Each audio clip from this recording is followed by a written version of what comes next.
Laban nila ni Sugar Shane Mosley sa ika-7 Mayo nakatakda ang bakbakan sa MGM Grand sa Las Vegas.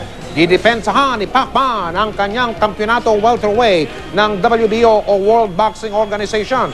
3 beses naging world champion ang 39 na taong gulang na yan na si Mosley. Pero maraming boxing fans ang nadismaya nang siyang napiling susunod na kalaban ni Pacquiao. Sa Marso, magsisimulang mag-ensayo ang pound for pound king sa lungsod ng Baguio. Pinatid ko na doon kay Michael Cons yung contract ng fight at permado ko na. So tuloy na yun. Si Mosley naman kasi is magaling din na boksingero at may pangalan din sa larangan ng boxing. So magandang laban din yan dahil si Mosley dating world champion din yan at yung Margarito, ni-knock-out niya si Margarito eh.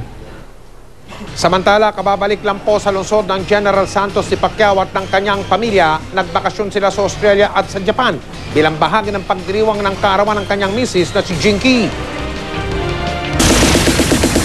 Chika Minute!